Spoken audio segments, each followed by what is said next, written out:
What's up, everyone? Welcome to the Saturday live stream. So it's nice and kind of late for me. It's noon Eastern time. I've had a couple of cups of coffee at this point, and yeah, I'm feeling wide awake and good. But I need to extend a very big thank you to my guest right now because he's on the West Coast and I feel like it's not so early for him, but it kind of is. Everybody, welcome Jay Washington to the show. Yeah, you got your coffee, man. Good morning. I've had to have mine. Thank you for having me. Like I told you earlier before we went up. Look, I ain't been sleeping. I don't normally sleep anyway. When we were doing movie talk, I would tell you sometimes I don't go to sleep. So I've been up anyway. But I'm glad to be up and doing this with you. I miss you. I You miss so. I miss you so I miss our Thursdays on movie talk quite a bit. I miss that whole rotation and all your faces. And it's hard being on the East Coast so far away from you guys. So just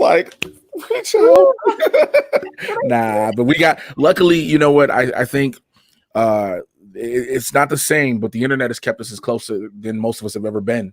It is very true. I'm very thankful for our little YouTube community here. And even though we didn't technically cross paths through Mainframe Comic-Con, I feel like the fact that one of the last things we did together was going to Chicago for that con, and then we were both associated with Mainframe, something about that made me feel closer to you. Yeah, it was great. I was happy when, I don't know if I told you, I was like, when you were in town and we just hung out for that little bit, I was like, I think I love this woman even more than I do. Yeah. And so it was just good.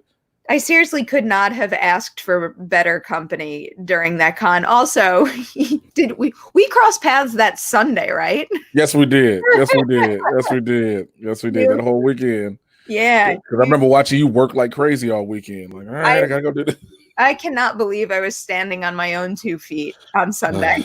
Well, I was telling, I was like, you sure you need me doing this? It was a night, and it was just like that whole convention center and the way that you have to navigate it, especially if you've been drinking, is a problem. Yes, it is. Absolutely. What you think is easy? It's like, all right, I'm gonna come by the IDW booth real quick because I gotta see what they got coming out. Matt Donato. I FaceTimed him that Saturday night on the way back to my hotel, and all he did was hear me complain about there's so many hotels that begin with H. Like, how am I supposed to get back to mine? That is the weirdest complaint I think I've ever heard. There's only Hyatt and Hilton. Like, that's why, right? That's why I was like, I'm sitting. When you literally said that, my brain is like, it's just the Hyatt and the Hilton by McCormick Place. What other H's? She was at the wrong convention center then, or she was in the wrong city. Like, I don't. Very easy to be in the wrong wing of that convention center. Yes, it was. Yes, it is. Very simple.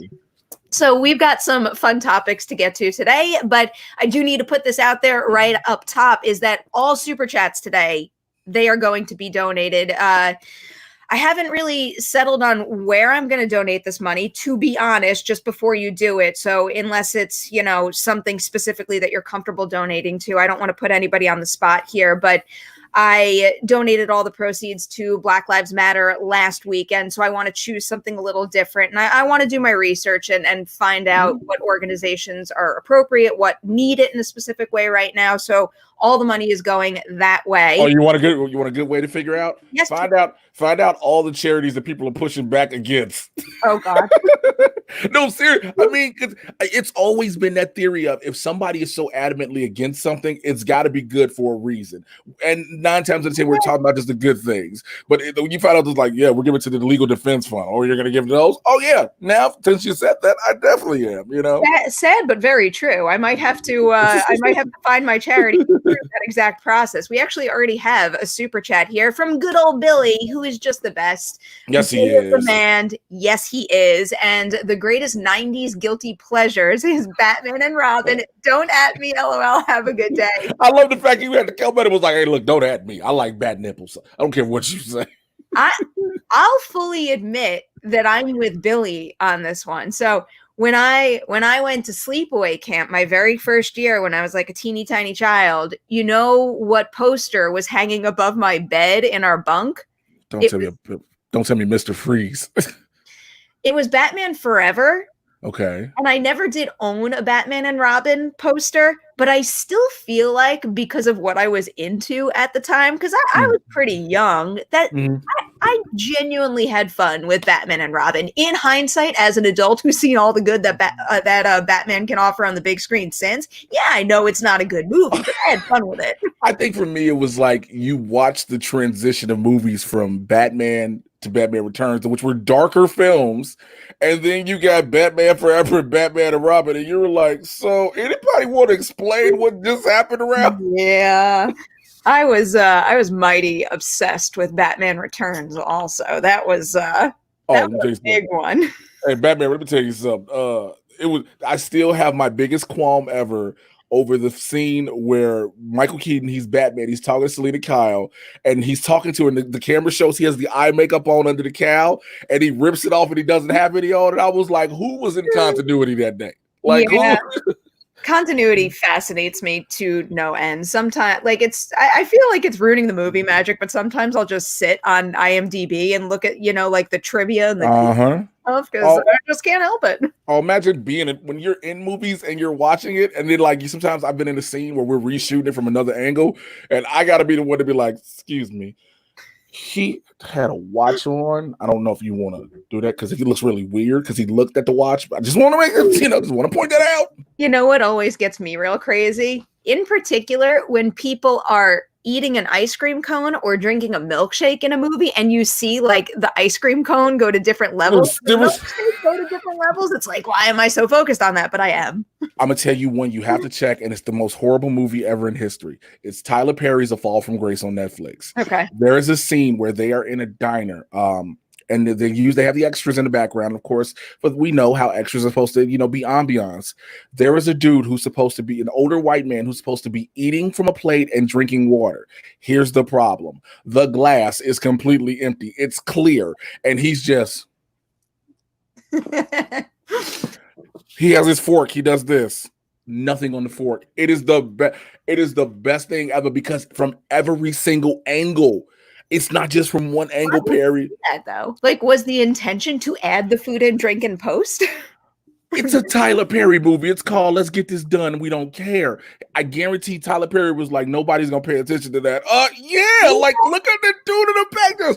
Well, this is a good transition to one of our topics here because I actually do feel like, you can only nitpick so much, but I do feel like everybody is hyper focused on food and drink in movies always because, like, I would say most of us want to be eating and drinking almost always. It's like the second I'm done with lunch, I'm thinking about what I'm having for dinner. So I feel like when I'm watching a movie where there's a meal, I am very in tune with what's on that plate. You'd be like, oh my God, I've been never wanted eggs hollandaise, since eggs Benedict so bad in my life. I want some hollandaise sauce. Like I've been like that. I've seen a lot of things in movies that I'm like, oh, I need some. Like the problem is I'll see things now like a steak or a burger and I can't eat red meat. I told you that. So they're like, yeah, I want to know what you're cooking too, aren't you? I've been cooking all my life. And the thing is, like, thanks to social media, people find out. People are like, wait, you can cook? I was like, my aunt was a chef.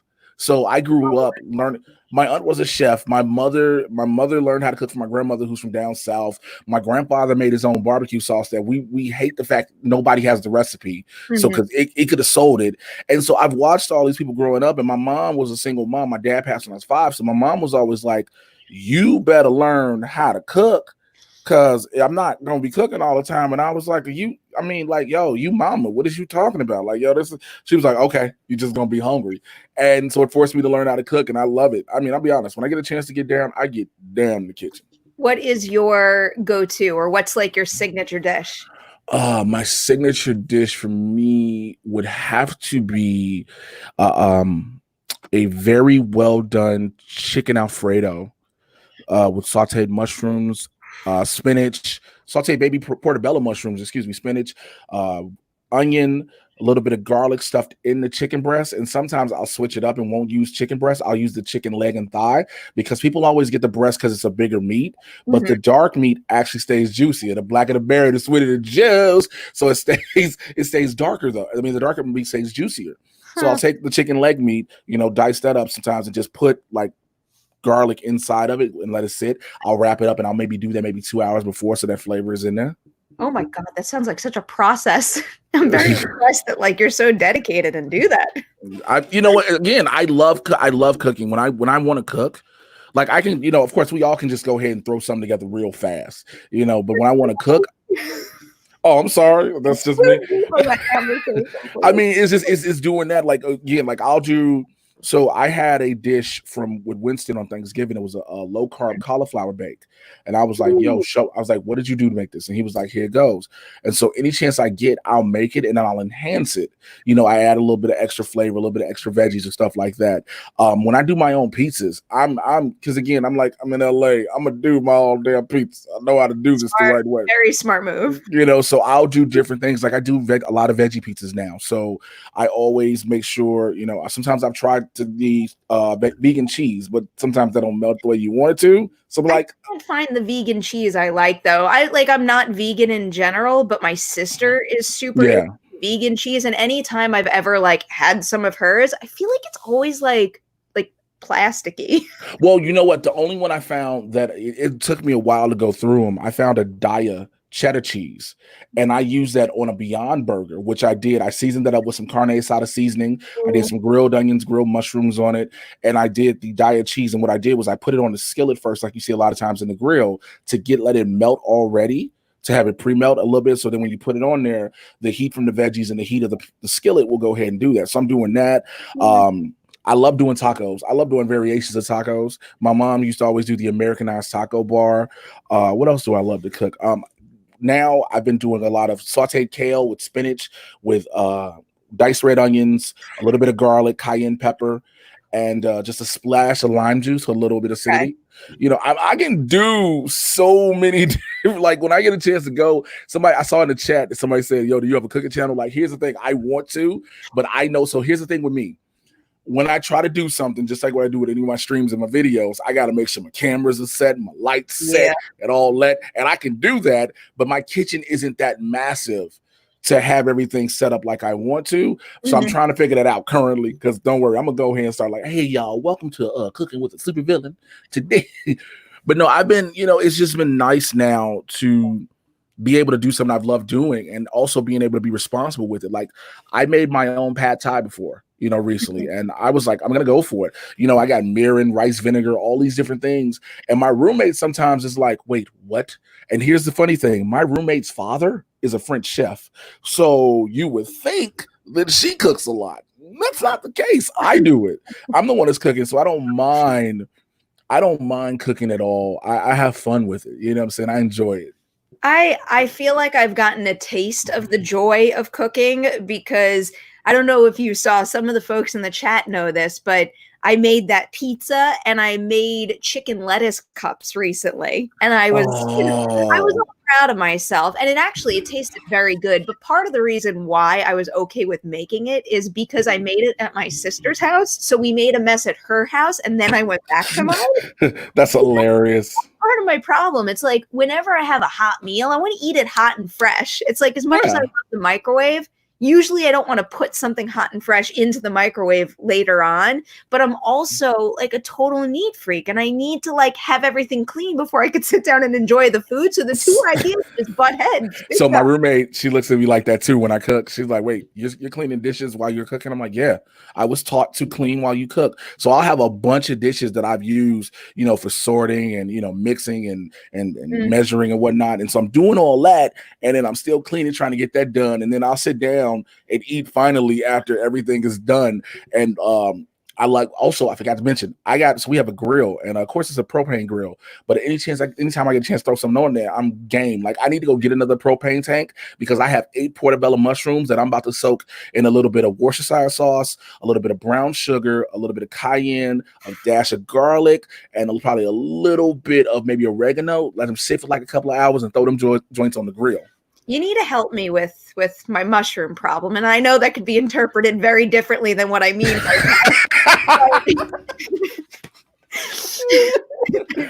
This is what they clip out. This is what they clip out right here. This is it. Yeah, you need to help me with my mushroom problem. And they're like, "So y'all Perri on drugs, right? Like she out here, like the pandemic that got Perri gone, like she out here hallucinating."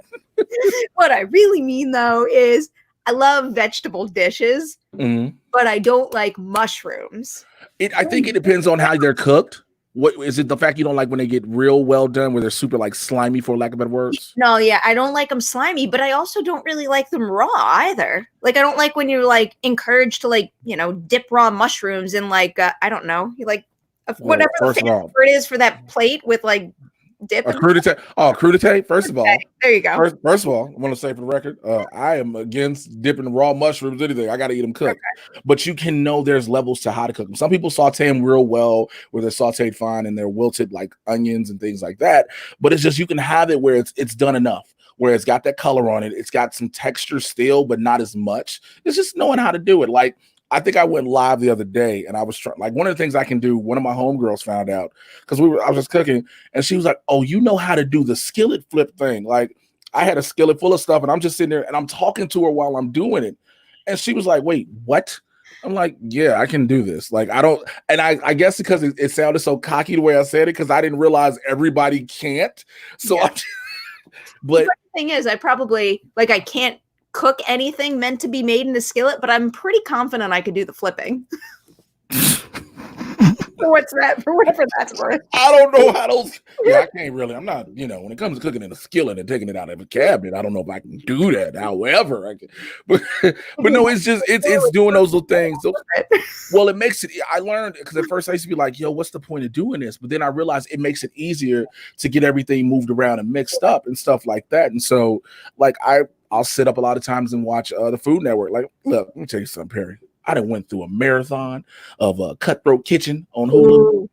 I love I feel like shows. I don't know what's happening on them, but I love watching them. Well, Cutthroat Kitchen is one of those shows I believe that people should start fighting, because you're not going to sabotage me to cook a whole meal with one hand. Like, I had to quit the show. Like, we got to fight. And I'm not going to sit here and make a beautiful breakfast with one hand. Okay, my God gave me two for a reason. But I'll watch that. I'll watch Guys Grocery Games. I'll watch Chopped. Chopped is my favorite. Chopped, Cupcake Wars. Cupcake Wars, I refuse to watch. Why? Because I know me. I will watch Cupcake Wars, and then I'll be like, "Well, I'm on my way to the grocery store and get all this stuff." They just, I know me. That. I know me. I have a dangerous sweet tooth. I have like, my sweet tooth is so bad. I had to buy healthy like cookies and stuff, like protein cookies, and so because I will get up in the middle of the night with my sweet tooth, so I had to buy a protein cookie. So I'm like, if I gotta eat something, it's healthy. Protein cookies. So I had to really do some research on certain Lenny's and Larry's ones, the Lenny and Larry ones, because a lot of them are like, they're natural, but also they can be loaded with sugar. Of course. But people also forget about natural sugars. So people don't see sugars a lot of time. They're like, oh, it's processed sugar. Like, no, you have to watch natural sugars. So I'll do those. I've had a couple of the little fruit bars, the natural processed fruit bars. Yeah. So I'll do those things like that just to satiate my sweet tooth, and then I can go from there. I got a recommendation for you because I have the same problem. I mean, I have that problem so bad that it's become a birthday tradition for me that rather than go out for a nice meal with my family, I'm just like, let's screw the meal. Let's go see a movie and then go back to the house and just eat a whole cake. Because why not?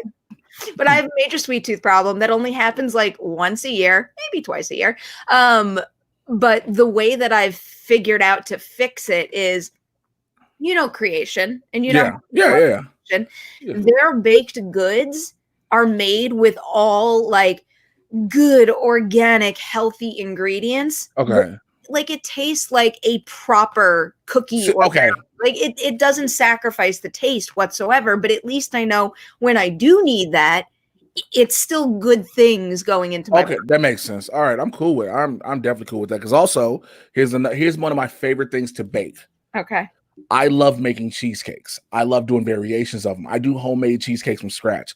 I love making strawberry vanilla cheesecakes, caramel chocolate cheesecakes, blueberry vanilla cheesecakes, raspberry caramel cheesecakes. I do these all from scratch. And so, like, when I go to like holiday dinners and stuff and potlucks, and people are like, well, what you bringing? I'm like, I'm bringing cheesecakes. And they're like, what? They're like, all right, are you going to go buy them? I said, no, I'll be in the kitchen making them. And so it takes me about, the cake itself takes an hour to bake. And so with me prepping and making sure I got everything, it's about another half an hour. And so people are like, wait, there's no way you made this. I'm like, yo, you want to put money on it? Like, you want to see the receipts? Like, you want to see these receipts? And everybody's like, they can't believe it. And so I love to get down in the kitchen. Like, everybody's like, yo, how do you not have a cooking channel? And it's like, again, in this day and age, it's so crazy that everything you do, and I'm not against it. I'm not, that everybody's like, you should have a channel for it. I'm like, I want to, but I got enough stuff I'm doing all. I don't want to leave the sweet tooth topic, but we do have another super chat that I want you to weigh in on from Nate Dogs 212. Is there a beef or turkey dish you like to make? Beef I can't do, unfortunately, anymore since my incident 2 years ago. No beef completely. No beef at all. I can't do any red meat. Is there any kind of like substitute that you've found? Yeah, Morningstar crumbles, the Beyond Burgers and things like that. And I've learned that you have to see, like, Beyond Meat has good burgers. Their Beyond Meat crumbles taste like Alpo. Like, I was like, how did you process dog food and freeze it? That is disgusting. But Morningstar, you can do it well and season it up, and it literally tastes like you're eating ground beef. So I can do that. But when it comes to turkey dishes, I like doing a good turkey risotto. I like to do that. And again, I one of my hardest things to ever get was a risotto, because I used to always be afraid of Gordon Ramsay. I love Hell's Kitchen. And he's like, this risotto is raw. And every time I make it, I'd be like, is he going to yell at me? And he don't even be here with me. You know what I'm saying? So, like, I love doing some turkey dishes, but also you got to be careful with turkey, because turkey dries out real quick. That it does. So that, I think people forget about that. Like I see somebody in the chat say you can make a good turkey burger. You can, but again, you can't. People forget because it's poultry. Yeah, you can cook it and you be like as well, but you can overcook it and it's dried out. So you really got to pay real close attention to it. Like, I love turkey Italian sausage. Like, that's what I put on my pizzas. I prefer turkey sausage to anything. Oh, like, I go somewhere with a good turkey sausage or a chicken sausage, I'm done. Oh, look, I've had some of the best chicken sauce. Some chicken apple sausages are the best. See, that's some of the very limited things that I will casually make, because they're super easy to just like heat up, or you can put it on a skillet. I have done that, but I'm also mildly addicted to the Morningstar maple sausage patties. Oh, but you got to be careful. I love those things, but like, because they say you put them in the microwave, but you got to be real careful, because if you put this cute little thing in the microwave, you have a hockey puck.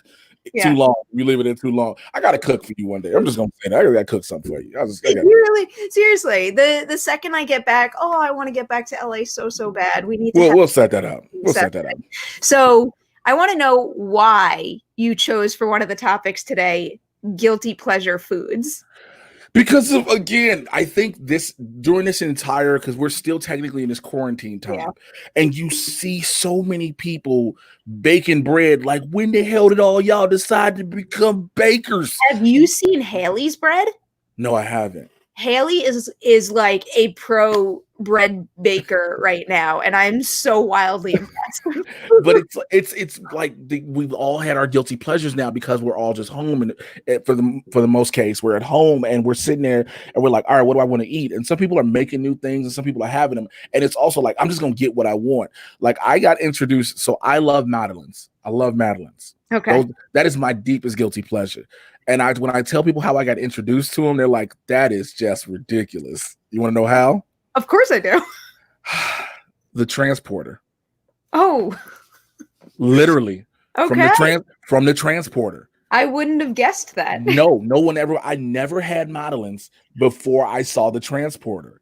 I was like, yo, she is making these. She's like, you like Madeleines? And they were beautiful. I was like, oh. And then when the cop, he was eating them, I was like, those things look just so delicious. And so whenever I find them, I'm like, I'm trying to think of a food that I was introduced to through a movie. That was it for me, Madeleines. I do feel like this is such a broad example, but I feel like my pizza appreciation is probably connected to Ninja Turtles. But I was just, oh my God. So R. Lee in the chat, I see it says Costco has best Madeleines. Yes, they do. Oh my God. Costco has a thing that's like $7 of their Madeleines, and they are not dried out. They have that right amount of moisture, their sweetness, and it's perfect. And the problem is you can inhale them. Yes. Like, you will run through, you be like, because my roommate is like, oh, so you bought these for both of us? And I'm like, yes. She's like, okay, we'll see how long it lasts. And I'm like, oh. And I told her one time, I said, do me a favor, put these in your room and hide them. She was like, what? I was like, hide them. Happen at a point.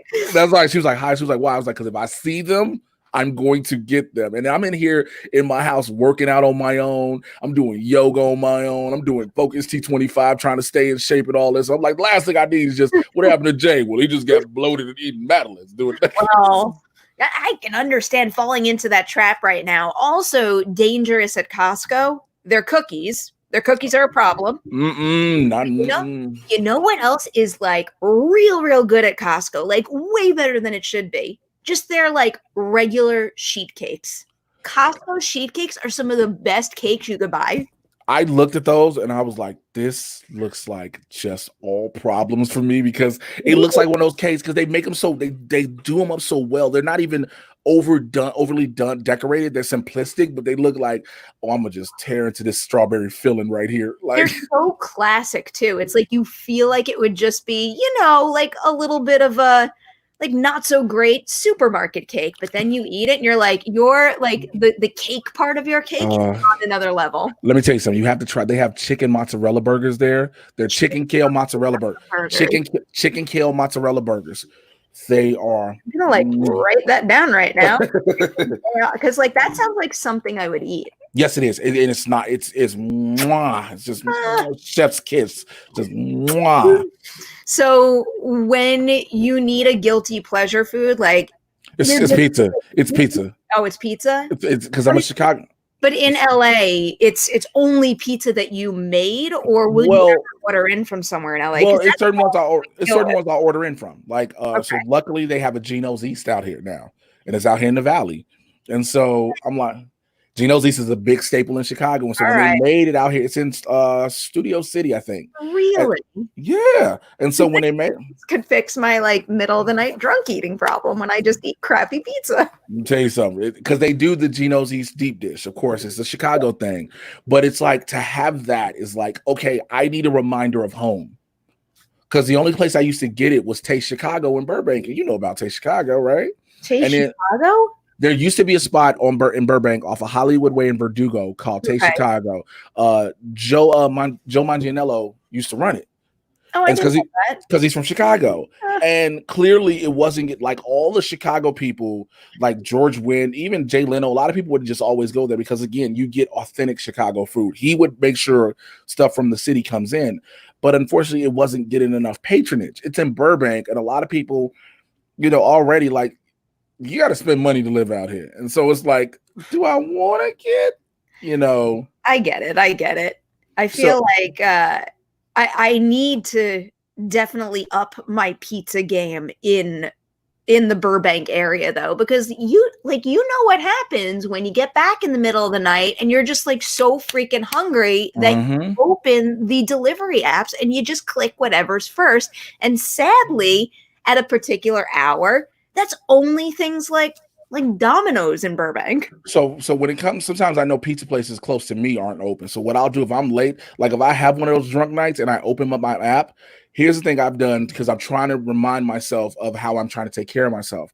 I will order from Carl's Jr. I have to explain that first, because I will get the Beyond Star Burger. That's their their Beyond Burger. I'll get their famous Star Beyond Burger, whatever one it is. When I get it, I take my bun off. So now I have my burger, you know what I'm saying? I'm good while I'm sitting eating. I'm good. Or if I'm back early enough in the night and I'm just like, let's say it's like 12 o'clock and I'm gone. Fat Burger has the Impossible Burger. So I'll get my Fat Burger. I'll get me some sweet potato fries. I won't get the sauce with it. Boom. I'm going to make sure I get a wheat bun. All my things are packed full of, because the beautiful thing about an Impossible Burger and a Beyond Burger is it's basically you're eating all vegetables no matter what you put on top of it. So if I'm doing all that, I want to make sure I'm putting veggies. And like people are like, oh, well, you getting cheese? Yeah, I'll get the vegan cheese on it on purpose. Even though I'm toe off in the head, I know what I'm doing, because I'm like, I don't want to just be waking up to myself, oh God, I feel so horrible. Oh, I've been there. I feel like I was there maybe like in the first few weeks I was back here in New York. I don't know if you've seen, but I started that Merry Hour thing with Matt Donato. Yeah, I saw that. Yeah, it's a very dangerous thing to get into the weekly habit of doing every Friday night. But I think the first night that we did it, I ordered Papa John's pizza. and I ordered the wrong size, but like my messed up brain at that point of the night was still like, even though you ordered a bigger size, like you don't want it to go to waste, you just want to eat it all. And then I wind up feeling like crap in the morning because I ate a gigantic pizza and not because I had so much beer. This is the problem that I encounter like every Friday night now. Let me tell you, I think that's the thing too. Like it's been difficult to, I'm trying to be in the best shape possible. I'm still, the fact that I've lost weight still during this quarantine because I kept working out, and you are crushing it in that department. I'm trying. It's real difficult trying to lose weight and build muscle at the exact same time. That's a difficult process, but I'm doing it. And so it's like trying to just stay focused, but it's like, I want to eat. I know. It's hard to find that balance, but I feel like that balance is necessary too. It's like if you go like to one extreme or the other, eventually it's going to circle back and get you. So it's about finding that middle ground. Oh yeah. I think for me, the thing that's kept me focused with all my guilty pleasures and foods is looking at my clothing. Like my hoodies and my shirts are 2XL. And when I can order a 2X with no problem, I'm like, cool. Because everybody's like, what does that mean? I used to have to order 3 and 4Xs. My pant size is a 38. I haven't been in the 30s, anything since I was in high school. So I'm like, I'm good. I'm keeping it where it is. You know what I'm saying? I have joggers that are extra large and they fit and they're not tight. And so those things focus because it's like, yo, I want to eat all this. But then I'll be like, I don't want to buy no clothes. I don't want to go up and buying clothes. I just don't.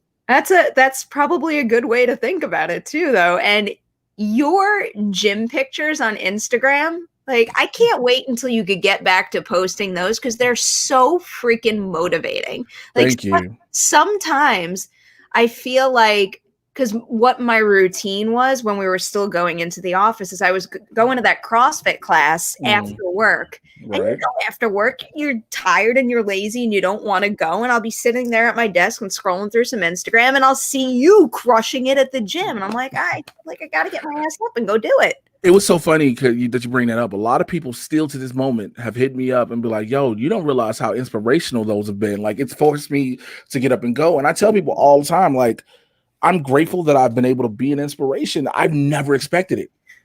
Like for me, every pitch, somebody was like, why are you posting pictures every day? Because for me, it's a diary of how far I keep coming, where I've been and where I am now and where I want to keep going. And so it's like to be able to do that is like, all right, cool. Because there's times, I'll be honest, I've sat around here and even Winston can attest to it. If you talk to him, I'd be like, yo, bro, I feel like I didn't put on so much weight. And he like, yo, if you don't shut the up, like, because like one time he walked up, like I had to let him in my building and he was down the street. He was like, I didn't think that was you. I was like, who is this little small dude? That's not Jay. Like, that's so, because like he wasn't even trying to gas me up. He was like, you can tell a difference in your frame and everything. And I'm like, that's just me pushing myself, been motivating. And again, I tell everybody, not going to the gym has been difficult because it's hard because not even just to lift weights, there are various machines that are doing things that I can't all the time do. And of course, it was difficult trying to buy anything offline workout wise. But I just got my 20-pound kettlebell yesterday in the mail. I just got my kettlebell and I was like, oh, thank God I found a channel. I found a video because I've been waiting for it. I'd found a video that has nothing but kettlebell workouts to give you workouts and everything else.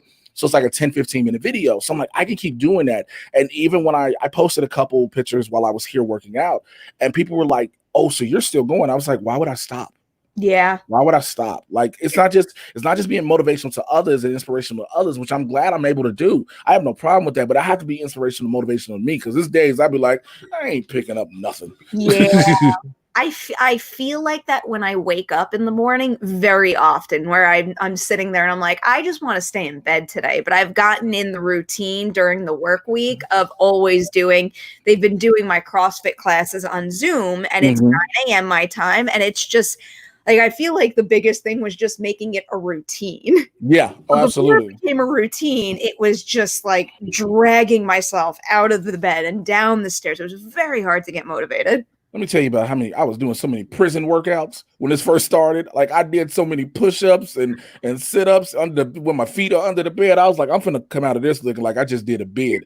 Like they're gonna be like, it's hard too, because I don't know, like if I were in LA, my apartment is on the 3rd floor of my building. So it's like when I'm at when I'm at my parents' place doing my CrossFit workouts, I keep thinking like I wouldn't have been able to like jump up and down in my apartment. And I Right. probably would have been driving the people below me nuts doing burpees and stuff. Oh, I was doing this T25. I was like, it was like, do jumping jacks, do this, do that. I'm like, I'm on the second floor, like there are people under me. But that's the thing. Like I got so tired of doing the basic prison workouts, as everybody calls them.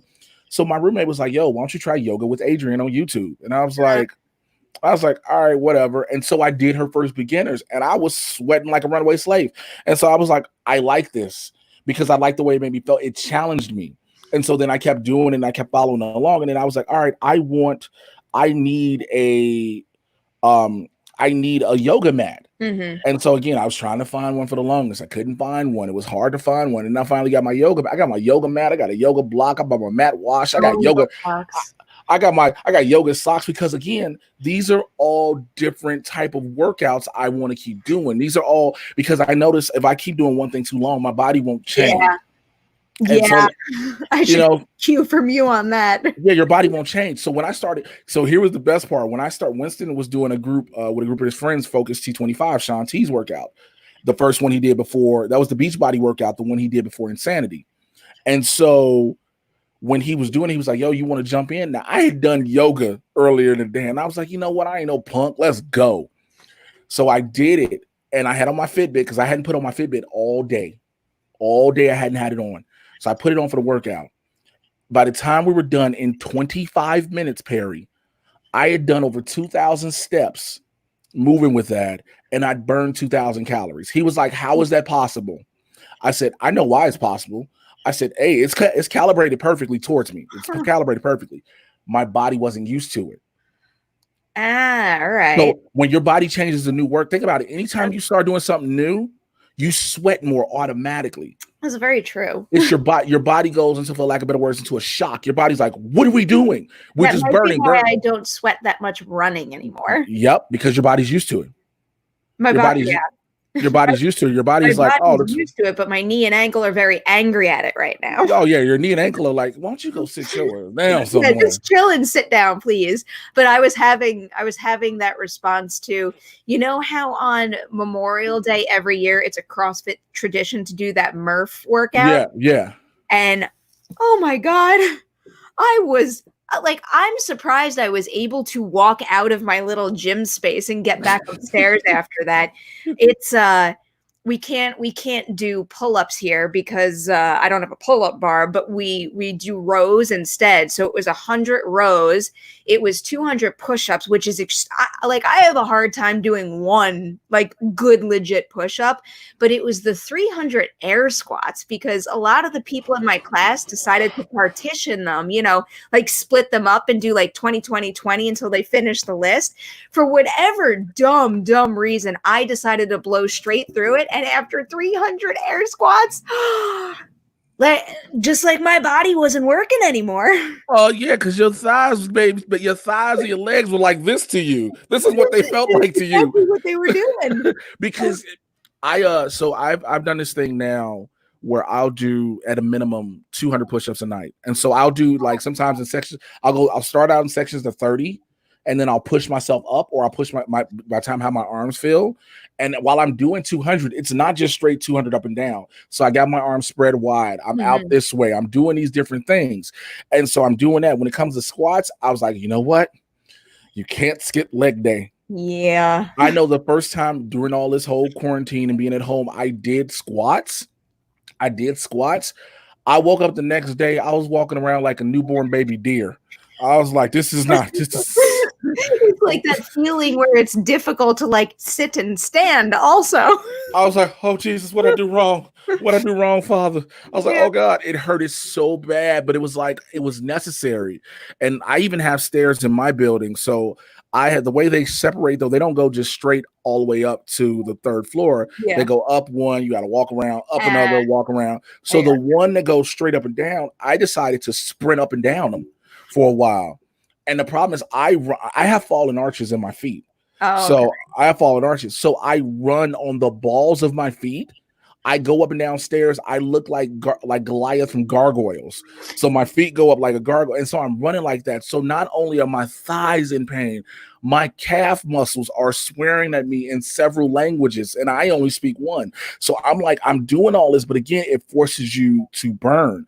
And so when I did the Focus C25 and I was working out so hard, Winston was like, that's not possible. And so I did it the next day, and it was another 2,000.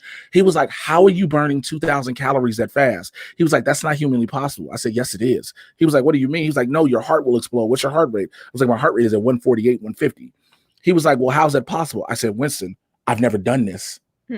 My body's like, we have to burn through this. I said, because now we have to burn. When I get to the point where I've been doing it so much and my body's okay and know what this is, it won't be that high. But I don't want to, that's the thing. That's why I won't do it 5 days a week like they do. Yeah. I'll switch it up because also I did one of the turns and twists because Sean T make you keep moving and twisting. And I twisted and I turned my back and I was like, Yee! And I felt it.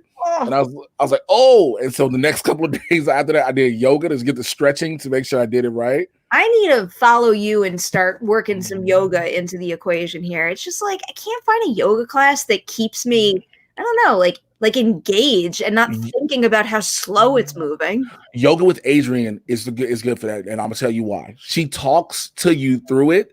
Yeah. And so the fact that she's constantly talking, you don't realize how much time is moving.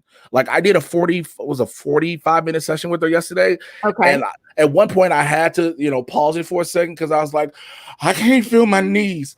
And so, but when I paused it, I was already at 30 minutes in. I was already 30 minutes in. When I Googled it just now, she came right up. Oh, she's absolutely going to be the number one.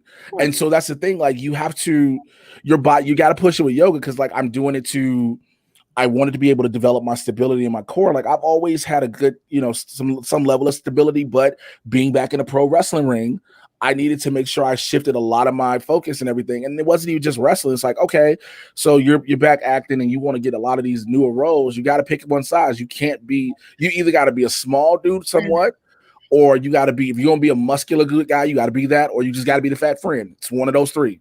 You just have to be those. So I'm like, all right, cool. And then I was like, forget it. Let me just push myself.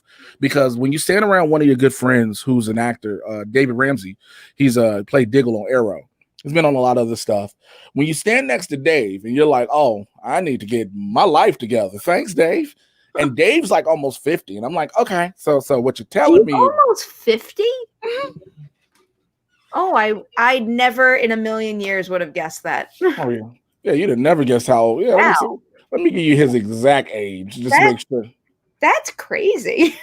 Yeah, Dave is, let me see. Dave's 48. Huh.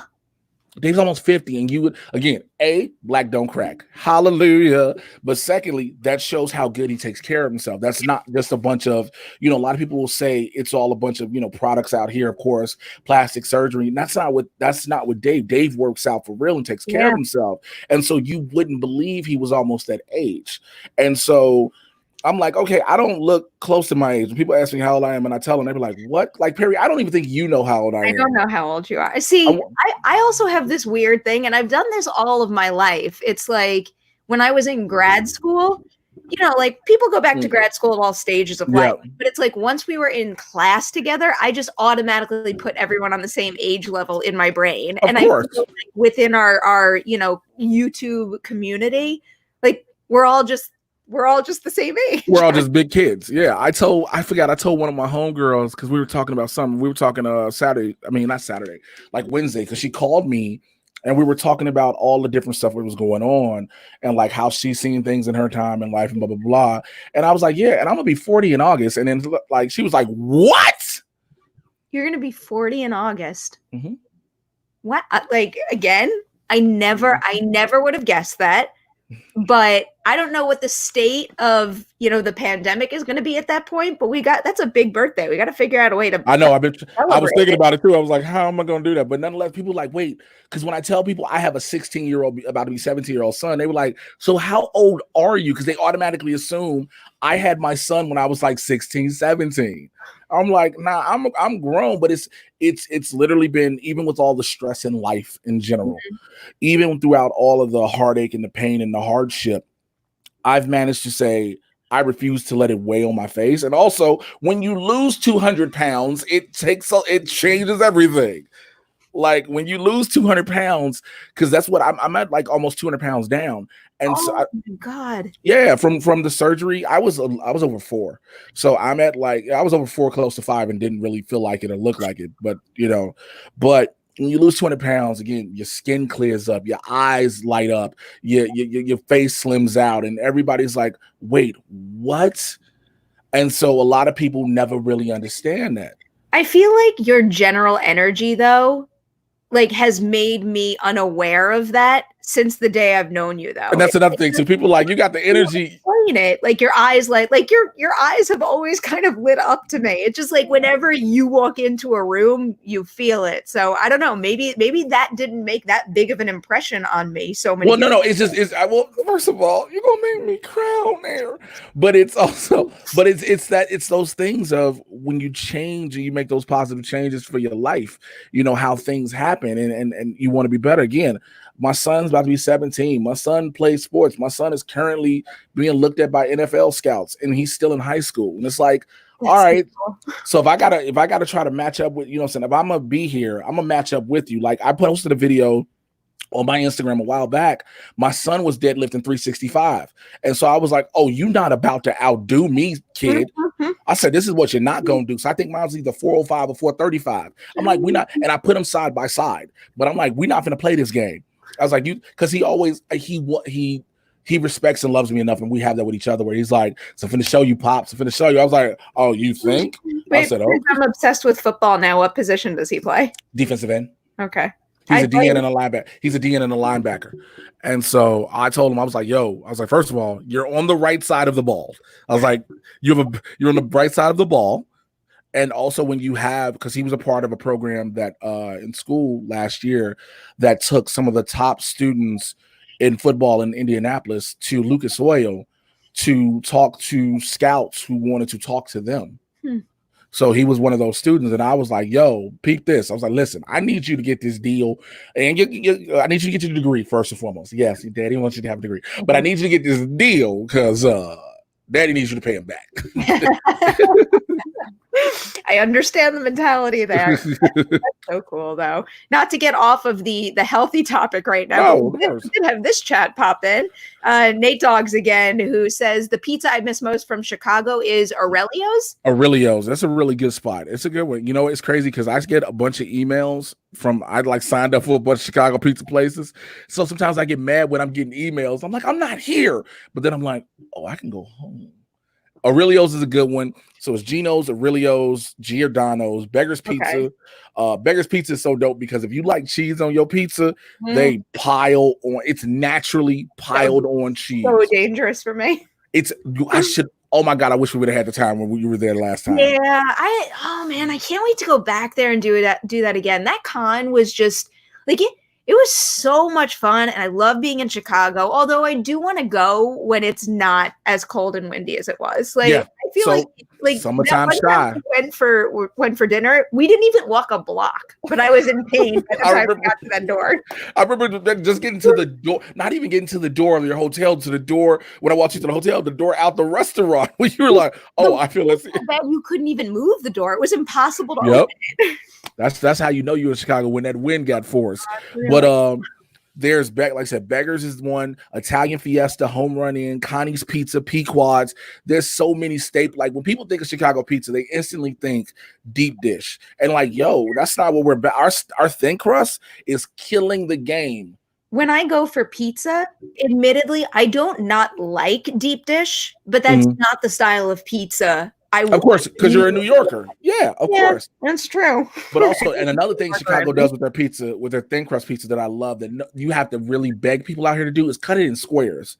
Squares give you more of your pizza. Like I'm like, look, slices are fine, but yo, give me my squares because I can get a nice chunk of middle pizza that's nothing but cheese and toppings. The middle pizza is the best pizza. Yeah. Giving me a flashback though to when I was a kid, and our local pizza place, like where my parents' house is real good. But for whatever reason, we would get a normal slice of pizza and then get the place to cut it up into little squares. It's like, why the heck did we ever do that? Like, I forget what it was called. Like, it had a specific name, like chop it up this style. Like, why? That's weird. That sounds like a ridiculous thing to me now. So Big Mamas and Papas out here. Yeah. Anyway. We've always, different places. When I order online, if I ever ordered, I literally tell in my directions of like special instructions, this is exactly what I say. Please put the sauce on first, then all of the toppings. Please put the cheese on top. Please then cut the pizza into squares. They literally emailed me back one time, was like, that we can't do that. I was like, what's so hard about that? That idea of putting the toppings and then the cheese, that sounds very appealing to me. That's a Chicago pizza thing. That's the thing we do with Chicago. I've never had a pizza made like that, but that makes so much sense. You put the sauce on, then you put the toppings. That's why when I go places like Pizza Rev or any of those places where you make your pizza, Blaze Pizza, they'll be like, what cheese do you want first? I was like, no. I want my toppings first, then my cheese. Man, so those make your own style pizza places must be the greatest thing for you because you could just do it your way. Oh, yeah. They're like, wait, what? I'm like, yeah, I want a lot of mushroom, a lot of onions, sprinkle some garlic. I want sun-dried tomatoes. They're like, what? They're like, this might not cook evenly. I said, no, it's going to cook evenly. Trust me, it will. They were like, well, how do you know? I have to get a pizza for dinner tonight. You gotta go and do your thing. But yeah, when you tell them that, it's weird because the difference in culture when it comes to pizza. Oh, absolutely. When people look at you almost weird because you said put the toppings on first, then blanket it with the cheese. They're like, wait, what? And they forget that like, that they don't think that that's a thing. Like, again, that's one of the things about Chicago pizza. You will never find authentic Chicago pizza that has the toppings on top of the cheese. Huh. I don't know why I never knew that. I think probably because the one and only time I did eat proper Chicago pizza was clearly I have a problem with this, but it was after a night of drinking, and I wasn't really paying attention.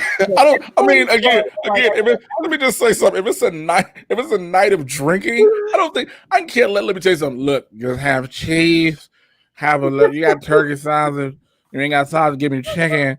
And then maybe, I'm drunk, pineapples. Just give me a pizza. I don't care about I don't care.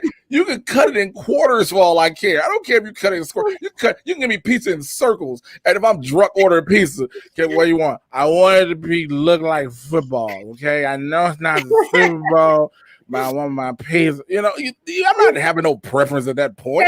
That legit might be what I sound like when I order my pizza in the middle of the night. We have a super sticker. So as much as I love StreamYard, I don't think super stickers appear properly when you. No, they don't. Yeah, so I had to go back to the YouTube channel the other day and actually look at what they were supposed to look like. But your icon is adorable, Mr. Holy fucking shit. So thank you for your super chat. We have I think I saw another one here. I have such a hard time going back and forth. Jonathan Beck. My guilty pleasure food is the cheese pizza from Costco. There's something about it that tastes real good. I have heard that. I've not only heard that about pizza at Costco, but really all the food that they sell at Costco. Yo, Costco's pizza. Here's the only thing. Again, this is me trying to be quote unquote health conscious. I don't do the crust, so I'll take the cheese as melted. I'll peel it on. Yeah, I can't. So as much as I would prefer the middle square of a pizza, when I have crust at my fingertips, I'm not gonna not eat it. Okay, I got you. You're I'm just not gonna not. I feel like any kind of health rules go out the window for me when pizza is involved. That sounds about right. I can't waste a drop of pizza. That sounds about right. We got Fillmore Pockets here. Black Lives Matter. Jay, I know where you from, neighborhood and area. You better celebrate your 40th. Perri, 90s Comedy, The Distinguished Gentleman. Have you seen it? Should I know what The Distinguished Gentleman is? It's with Eddie Murphy. You've never seen The Distinguished Gentleman? Oh, it's one of the great. My to-do list that we're accumulating here. First of all, thank you, Fillmore Pockets, and for that acknowledgement. I don't think people understand that I came up in it's no secret where I'm from. I'm from the south side of Chicago, but the neighborhood I'm from in the 90s. Yeah. So here's a little weird thing that a lot of people don't understand. And this, when people say, what about black on black crime? This is how we know about violence in our own communities. When growing up, if you made it to 16, you hit a point. Then you go to 18, you go to 21, then 25. Then when you hit 30, you're like, am I there? No. Then you hit 35, and then it's 40. And then to an extent, it's still, are you going to make it past that? Because it was really difficult for some times. Gang violence was at its height in the 90s. And so to be there, yeah, I definitely celebrate how I'm not by any means ashamed of how old I am. I'm happy. I'm blessed. I'm grateful to God that I'm here. You know, I'm grateful to God that I'm able to do what I've been able to do, to be the voice that I've been able to be the role model for my kids that I've been able to be able to be a provider for them, to be the man I've become. I know that my mother and my father are both looking down on me, and they're happy about the man their son became, because he could have been a very wayward child. Let's keep it real. So I celebrate my life, you know what I'm saying? But again, yes, you got to check the Distinguished Gentleman. And since we haven't talked about these movies, I got a bunch of them for you. Yeah, I'm a little like mad at myself that this wasn't on my radar. Have you seen Stay Tuned? I have not seen Stay Tuned. It's with John Ritter, Pam Dauber, Jeffrey Jones, Eugene Levy. It is one, yo. It's the comedy where John Ritter is a TV-aholic. All he does is watch TV. Ooh, that sounds like it's right up my alley. Jeffrey Jones plays a salesman for Satan that has a television channel called Hell TV. And basically what he does is he uses the TV, people basically buy into the service, and they put this giant dish in your backyard, and the dish sends you to hell. And so the thing is, you have to survive through all these crazy channels that are like basically regular TV shows with a hell-driven theme that you have to survive for 24 hours. If you can survive, they have to send you back. It's an agreement they have with the other side. But it is so fun. It is one part. Oh, shit. There's a part where John Ritter gets sucked into a music video with Salt and Pepper, and they have him dressed like Prince, and it's the best thing ever. I cannot believe they haven't tried to remake that concept. No, I don't think it can be remade, but I think you don't want to. The problem with that one is, and it was like with a lot of other movies, it's such a classic. You know what the problem I think I'm seeing is that I'm looking at my list of 90s movies, and I feel like it's all like 95 to 99. Because like that's when I like really started to process not just the fact that like I like this movie, but that I like movies in general. Yeah. And these two are both 92, so I feel like I've got like a bad blind spot there. I really believe the 90s was honestly one of the best times for film. You know, I think arguably, and especially the early 90s, because it gave us so much. Like you have Stay Tuned. Have you ever seen Repossessed? I've not seen Repossessed. Repossessed is with Linda Blair and Leslie Nielsen. Ooh. It's basically Linda Blair reprising her role from The Exorcist as an adult. And what happens is she gets possessed. It's a comedy. Here's the thing. She gets possessed by the devil again. Out of Satan's soul comes through the TV from a televangelist. Leslie Nielsen is the priest who tries to conduct who has to conduct the exorcism, but a TV network decides that the best thing to do is to live broadcast this exorcism. It is the most hilarious thing ever. You get the greatest rendition of Devil in a Blue Dress I've ever seen in my life in this movie. Oh my. I've got work to do here. Oh my God. What else is there for that? I also, just briefly, 123 Rock Fan says that I have a super chat from the beginning too. I guess it's best to post super chats later in the show. I apologize for missing that. I also have this one here as we scroll up. Apologies if I spell your name wrong. Oh, Chanel. Oh, Samir Tesfaye. He's one of the members. Yeah, he's one of my Samir Tesfaye. He's one of the members of my Super Villain Squad on Patreon. What's happening? Hey, man. Love New York style pizza. I dip them in garlic, Caesar dressing for extra deliciousness. Also, bone-in wings, hot with ranch dressing is my favorite. I am like very into this Caesar dressing idea right now. Oh, that just sounded delicious. That sounds real good to me. Oh, that sounds. I'm about to make some. Last night I made some cheesy black bean enchiladas from HelloFresh. And so what I'm going to do today is after I'm done with this. HelloFresh. Because I did vegan for a very long time, I can go to vegan and vegetarian dishes with no problem. But what they did, it's very simplistic. And so I'm going to go to the grocery store because I haven't been grocery shopping. I'm going to buy stuff to remake the enchiladas, make a bunch of other stuff. So, I can give you a bunch of movies, though. Let's go back to these movies. Yeah. Wait. I feel like I got to give you a couple here. Go ahead. I feel like mine are so obvious, though. Go ahead. Like you know, one of my big things, like I was obsessed with Adam Sandler as a kid in the 90s. Yeah. And, you know, Billy Madison isn't just one of my favorite 90s comedies. It's legitimately one of my favorite movies. It still holds up to this day. I can quote that movie from top to bottom, no fail. But I also love Happy Gilmore, The Wedding Singer, The Waterboy. A lot of his 90s stuff really worked for me. But a movie that I don't think gets enough love anymore is Airheads. No, people do not remember that Brendan Fraser movie. Like, they forget.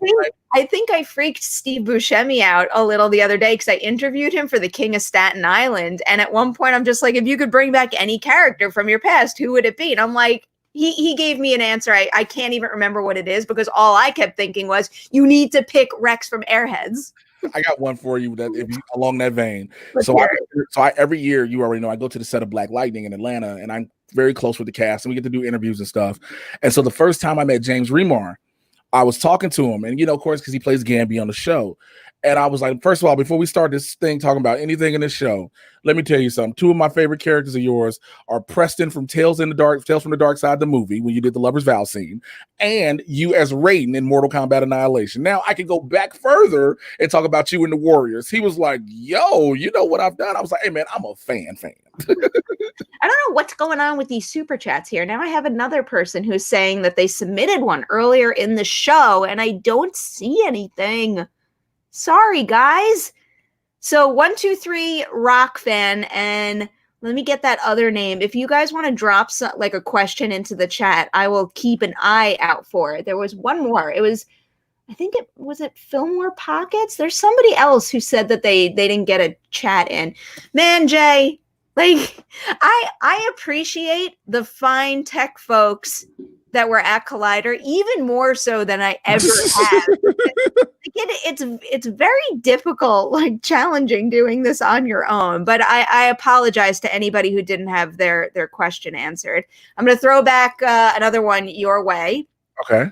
Because you also had mentioned earlier that you wanted to talk about TV comedies too. Oh, I got both of those too. Let's go, Perri. I was a very, very big fan of South Park as a kid. I hate admitting that I never kept up with it. So it's like the original seasons were what I loved, but I was one of those kids growing up where I was allowed to watch whatever I wanted. And nobody, I think I was like, I don't know, elementary school or middle school or something. Nobody my age was allowed to watch South Park. And I'm busy walking around with like a Kenny necklace. And I loved it. And I also loved basketball. I think everybody did because it was you already had Trey Parker and Matt Stone with South Park, so it was easy to just shift over to basketball real quick. I want to play basketball so badly, so badly. Oh, I would love to see. I'm surprised it hasn't been done. I'll be quite honest with you. I'm so surprised it hasn't been done right now. Like, it seems like such a odd but easy game to make.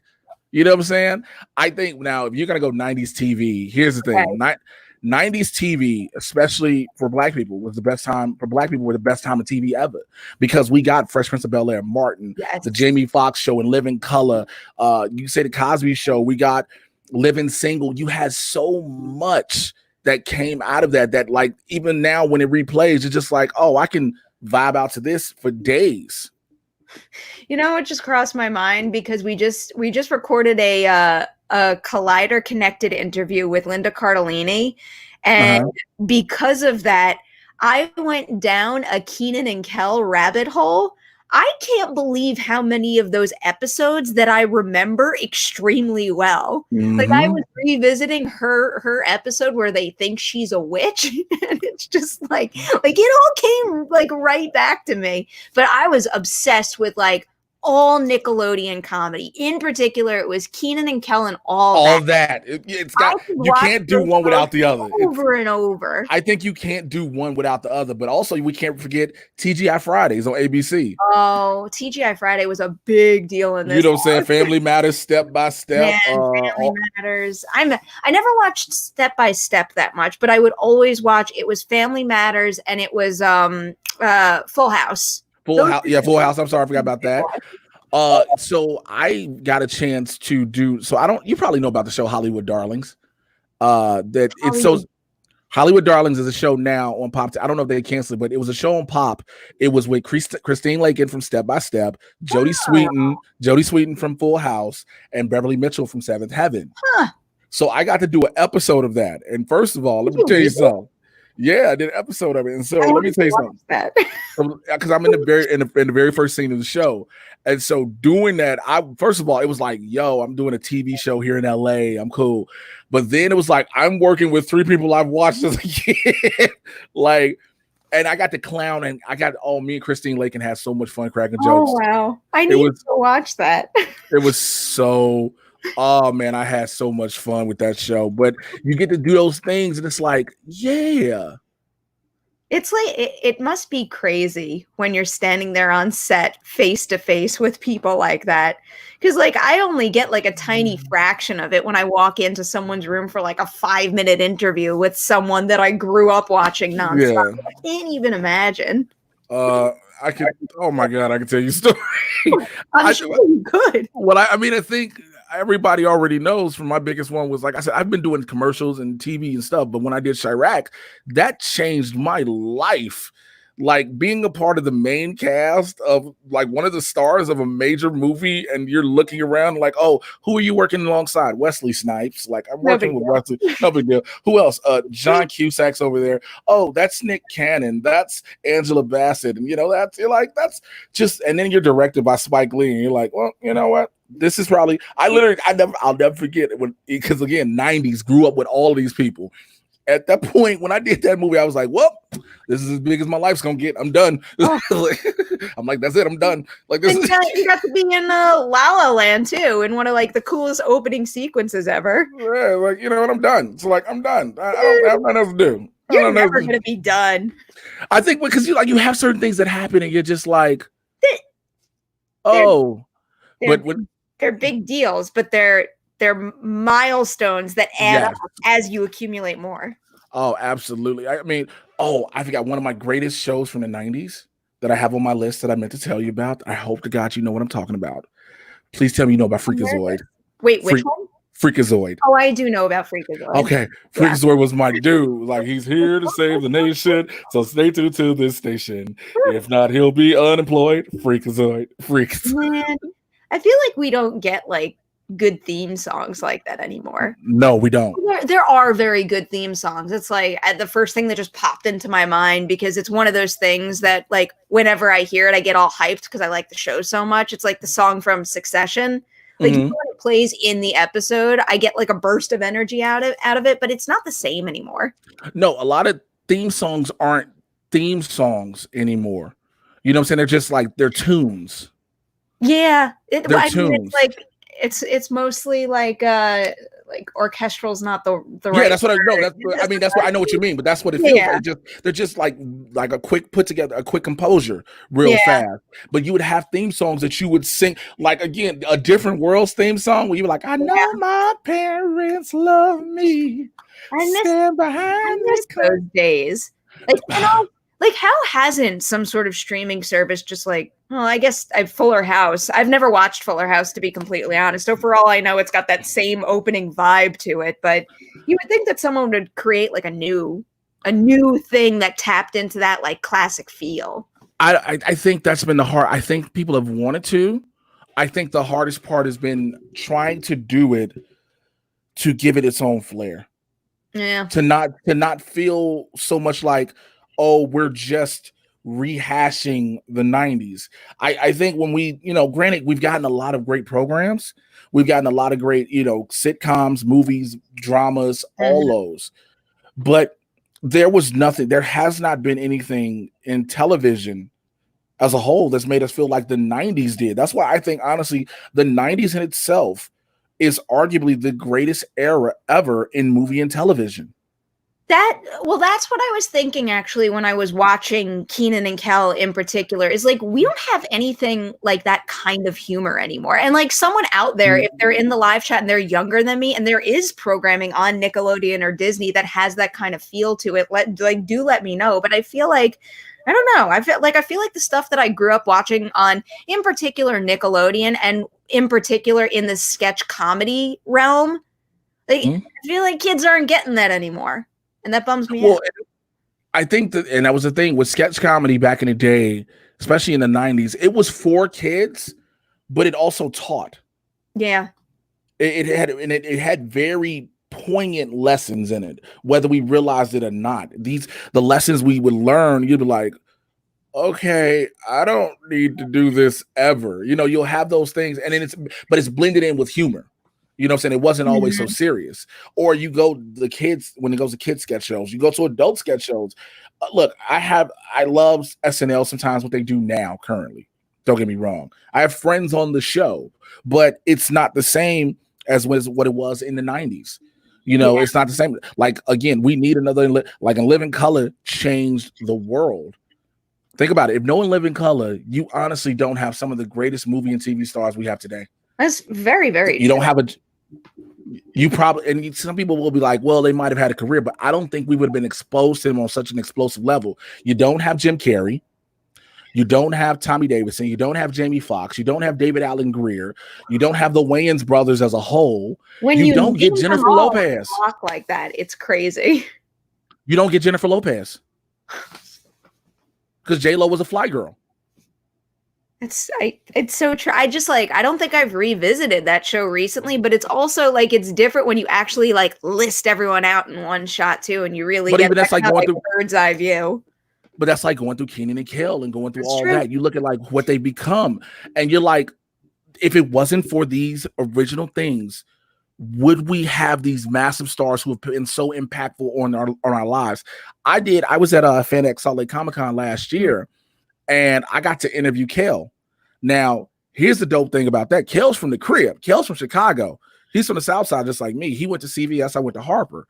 And so we vibed and bonded off the fact that we're from Chicago, first and foremost. And so then we were able to just have fun because, like, when you do the interviews with him, all people are going to do is bring up Good Burger. I love Good Burger. All they're going to do is bring up Good Burger.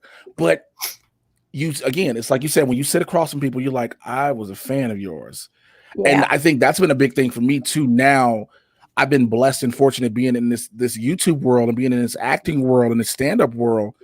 People I've been fans of, I'm now friends with. I'm like, I don't know how this is supposed to work. Isn't that weird? It's like whenever someone like follows me on Twitter, I just have an absolute meltdown over it. Oh, super chats. All right, wait. First, I'm getting back to 123 Rock Fan. Again, apologies for not being able to find yours. Although Casper is a mess of a film, I still really enjoy Casper. Plus, Casper making breakfast always makes me hungry. 100% agree with that. Are you a Casper fan, Jay? Mm-hmm. Yeah, I love Casper. I love the movie, and I remember when he had to tell people how he died in the movie, because remember the theory for the longest that Casper is actually the ghost of Richie Rich.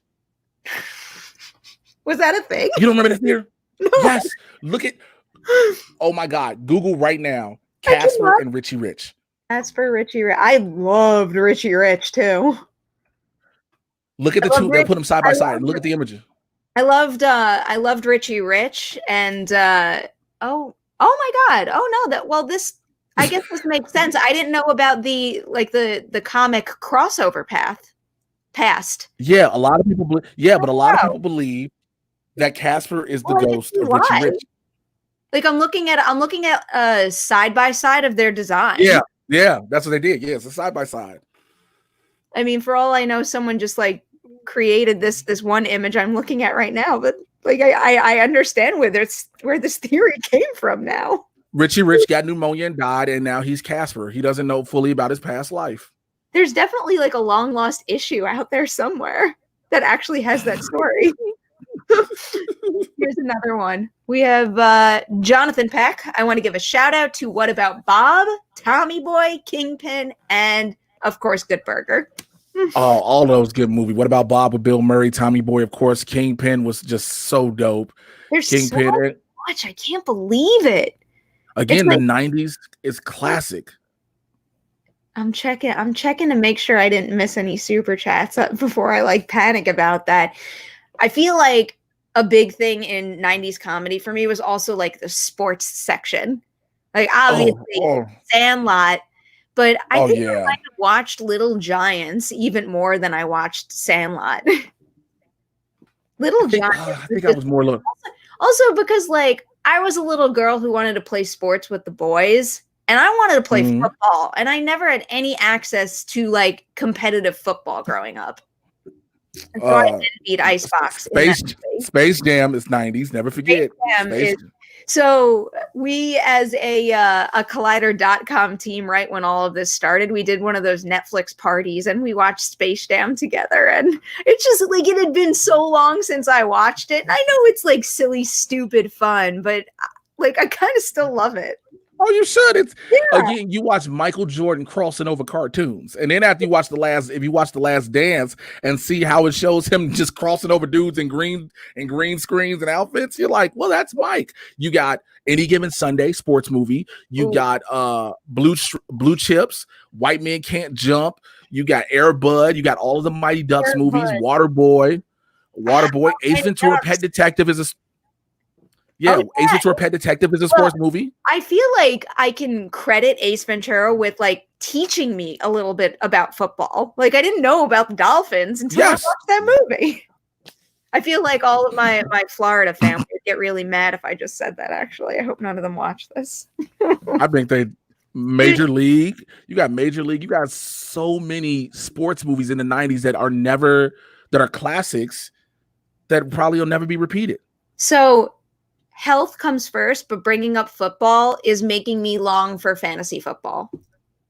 Like I know we gotta go back at it in a healthy, safe way, but my heart might break just a little bit if there's no fantasy football. Well, we had a draft already. Y'all better start these fantasy leagues. You had a draft already? Well, the NFL draft happened. Oh, like the actual draft? Yeah. No. Yeah. You thought there was I watched for the first time. I saw your face. You were so appalled. You was like, wait a minute, y'all had a draft? You drafted without me? We had our draft like stupid early last year. So I thought maybe like you guys were just taking it to an even bigger extreme. No, I don't think we're going that far. We ain't even had a preseason training camp, and we're doing drafts right now. Yeah. Well, and it's also like I have a couple of friends who do those keeper leagues too. So they've been talking about like shit that's going on. You have to prep for that. All right. I feel like I've kept you for way longer than I told you I was going to today. Let's get to these two super chats here. Ian Wilder. Ian Wilder is my beer pong pro right here.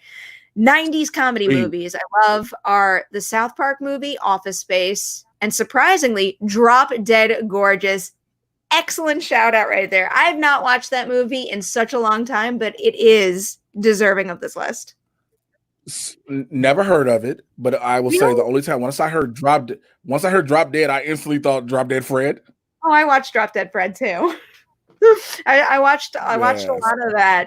That for some reason that movie like freaked me out as a kid. Like what? Yes, it should. Yeah. Well, like what's the specific thing that people always bring back with Drop Dead Fred though? Like, is there like a certain visual, like you know the? Well, he's an imaginary friend, and what he did, he was a grown imaginary friend, and he's like just freaky looking, right? Yeah, he's very freaky looking. Yeah, I'm looking at images right now. I can understand why this made me uncomfortable. All right. Well, there's another one for the list. Here is Senior Film. Just wanted to stop by and say what's up. And the only 90s thing that matters is Power Rangers. You know I'm not going to say no to that. I just got asked last night to do I just got asked last night to be a part of a Power Rangers panel, a fundraiser. Really? Because the guy who called me, he was like, so let me ask you this question. And he sounded real because he didn't think what my answer was going to be. He was like, how much do you know about your Power Rangers? I was like, how much do you need to know? I said, the only thing I haven't seen is probably the last 3 seasons. Like I was all the way up to Power Rangers Megaforce. What are you talking about? I need to get back on watching that, like the newer seasons. Because I feel like whenever I do go to watch Power Rangers, I wind up like watching old episodes of Mighty Morphin. So I Oh, gotta watch some yeah. stuff. And I Caleb, became friends with Walter Jones. So Walter Jones, the original Black Ranger. So that helped out a lot for me. oh my God, I was so starstruck in that Power Rangers premiere when all of them, like all the OGs, were just standing there, and like I was just lurking in the back like a creep staring at them. That's what I was doing. Caleb, thank you so much for your donation. It is much appreciated. All right. Like I feel like I gotta let you go here. I think this might be the longest Saturday live stream I've ever done. Oh, I'm glad to be a part of it. I miss talking to you. I miss seeing your face. You know, I'm eager to get back to LA so like I can actually see all you guys again. Come back to me. I know. I'm thinking about it. I'm like starting to weigh when the right time is. Like, you know how close I am with the family though. So it's like the one thing holding me back is I don't want to go back to LA and then have a tough time coming back to New York if I want to see them, you know? No, that makes sense. That makes sense. I would have nowhere if I got on a plane and came back here, I would have nowhere to quarantine separately from like my parents. So I don't know. I don't want to risk them. Oh. Yeah, it's tough, but I'm so happy that we have these streams and we can see each other this way. So Jay, thank you so much for spending your morning with me. It is much appreciated. Not a problem. Do you want to hear my to-do list right now? Yes. So I'll work backwards. It is Repossessed, Stay Tuned, The Distinguished Gentleman, Yoga with Adrian, and Chicken Kale Mozzarella Burgers. That's a hell of a to-do list. All right. I like it. Thank you for giving me that mix there. Before we say goodbye, we have to give some Patreon shout outs to some super cool people. Evan, Luke, and Billy, all top tier members, super cool guys that are making that Slack channel very, very special right now. We also have LK, Rick, and Christy. These three have also been part of the campaign for forever. I mean, seriously, man, the Slack channel with all these people in it is just it's like a whole bunch of people just like talking movies and life and things that they love privately, like in our community that we've created. And yeah, it really is great. I really appreciate them. Jay, you are working nonstop. Where can everybody find all the stuff you're putting out there? Twitter, Instagram at Mr. J Washington. That's probably the best place. But my channel as well, youtube.com/JAY Washington 80. I do a lot of reviews. Me and Winston A. Marshall, we review Harley Quinn. We're about to start reviewing Stargirl on there as well. I do a lot of trailer reactions, all of that stuff when trailers actually come out. Hurry up and make cooking videos too. And I'm going to start with cooking videos and also my podcast, the Mad Titan Podcast, where I get you caught up on everything happening in the Marvel and DC live action and cinematic universes. I tell everybody it's Barbershop Talk for Nerds. And Blurs in the Hood every Tuesday live, 2 p.m. Pacific. Myself and Winston A. Marshall, we cover the world of pop culture, news, sports, the nerd world, and so much more. And I'd encourage everybody, if you have not, to check out this past Tuesday, episode 20. We did our town hall. We addressed everything that's going on, gave clarity and understanding to those who may not have it and may want some more insight. I'm going to drop a link to a lot of that in the description section of this video so you guys could check it out nice and easily. Jay, again, thank you so much for your time today. This was so much fun to just like sit back, chill, and talk again. I miss you, man. I know, right? I miss you too, man. Miss you too. Stay healthy and safe on the West Coast, and I will be back there soon. I feel it. It's going to happen. Big thanks out there to everyone who donated today, everyone who is out there, watching and commenting and submitting questions. You guys rock. Have a good Saturday. See you soon.